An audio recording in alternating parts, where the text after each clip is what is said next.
मैं आया नहीं हूं, मुझे भेजा भी नहीं है, मां गंगा ने बुलाया है। प्रधानमंत्री बनने से पहले वाराणसी में सांसद बनने के समय नरेंद्र मोदी ने गंगा से जो वादा किया था, गुरुवार को वित्त मंत्री अरुण जेटली ने अपने पहले बजट भाषण में उसे अमली जामा पहनाने का ऐलान भी कर दिया। गंगा के तट पर बसे वाराणसी से चुनकर संसद में पहुंचे पीएम मोदी की सरकार के पहले बजट में गंगा का चेहरा बदलने का वादा किया गया है। ये पहला मौका है जब बजट में गंगा के विकास को लेकर इतने बड़े वादे किए गए हैं। सरकार गंगा को अविरल और निर्मल बनाने के लिए समन्वित गंगा संरक्षण मिशन नमामि गंगे शुरू करेगी। वित्त मंत्री ने बजट में इसके लिए 2037 करोड़ रुपए का प्रावधान किया है। मिशन के लिए आवंटित धनराशि में 1500 करोड़ रुपए राष्ट्रीय स्वच्छ ऊर्जा फंड से आएंगे, जबकि 537 करोड़ रुपए मौजूदा राष्ट्रीय नदी संरक्षण योजना के तहत खर्च किए जाएंगे। सरकार ने हरिद्वार, कानपुर, वाराणसी, इलाहाबाद और पटना के घाटों के सौंदर्यीकरण के लिए 100 करोड़ रुपए अलग से खर्च करने का ऐलान किया है। यही नहीं, सरकार ने गंगा में परिवहन को बढ़ावा देने के लिए भी योजना तैयार की है। 1620 किलोमीटर की दूरी पूरी करने के लिए इलाहाबाद और हल्दिया के बीच जलमार्ग विकास नामक एक गंगा परियोजना विकसित की जाएगी। इससे 1500 टन के जहाज सफर कर सकेंगे। 4200 करोड़ रुपए की ये योजना 6 साल में पूरी होगी। A project of River Ganga called the Jal Marg Vikas will be developed from Allahabad to Haldia to cover a distance of 1620 kilometers, which will enable commercial navigation of at least 1500 tonnage vessels. The project will be completed in a period of 6 years at an estimated cost of rupees 4,200 crores.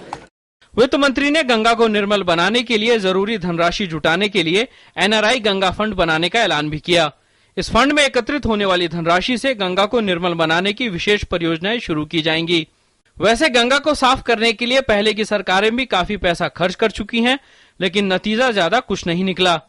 1985 में राजीव गांधी की अगुवाई वाली सरकार ने गंगा के पानी की गुणवत्ता सुधारने के लिए गंगा एक्शन प्लान की शुरुआत की थी। साल 2012 की संसद की एक रिपोर्ट के मुताबिक पिछले 20 सालों में गंगा की दशा सुधारने के लिए 39,226 करोड़ रुपए खर्च किए जा चुके हैं, लेकिन हाल ये है कि गंगा का पानी दिन ब दिन और अशुद्ध होता जा रहा है। गंगा एक्शन प्लान के बाद इसका दूसरा चरण भी शुरू हो चुका है। यही नहीं, साल 2009 में यूपीए सरकार ने राष्ट्रीय गंगा नदी बेसिन प्राधिकरण का भी गठन किया, जिसके तहत गंगा के किनारे बसे 46 शहरों में 61 योजनाओं को मंजूरी दी गई। इस योजना का खर्च 3,546.65 करोड़ रुपए अनुमानित था, जिसमें से केंद्र सरकार अपने हिस्से का करीब 1,080 करोड़ रुपए जारी कर चुकी है। ये तमाम योजनाएं अब तक अपने मिशन में कामयाब नहीं हुई हैं। संसद की एक कमेटी की रिपोर्ट में उन कारणों का जिक्र किया गया है जिसके चलते ये योजनाएं नाकाम रहीं। रिपोर्ट के मुताबिक सरकार ने इन योजनाओं को लागू करते समय गंगा के प्रदूषण के सामाजिक कारणों को ध्यान में नहीं रखा। रिपोर्ट में कहा गया कि सरकार ने केवल सीवेज ट्रीटमेंट प्लांट बनाने जैसे इंजीनियरिंग दृष्टिकोण को सामने रखा, जबकि गंगा के किनारे रहने वाली आबादी को इसमें शामिल नहीं किया गया। रिपोर्ट के अनुसार मिशन गंगा में आईआईटी के अलावा सामाजिक विज्ञान से जुड़े विभिन्न संस्थानों को भी शामिल किया जाना चाहिए। इसमें सिफारिश की गई है कि सरकार गंगा और यमुना जैसी नदियों के जल संग्रह क्षेत्र में अतिक्रमण को रोकने और सभी गैर कानूनी व्यवसायिक गतिविधियों को रोकने के लिए तत्काल कदम उठाए।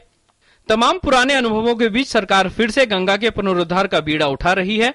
बीजेपी के लिए गंगा का मसला चुनाव अभियान में भी एक बड़ा मुद्दा रहा है।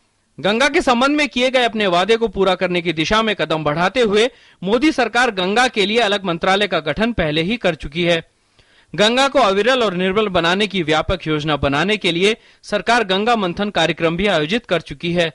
उम्मीद है कि आने वाले दिनों में गंगा की हालत सुधरेगी। News night desk, DD news.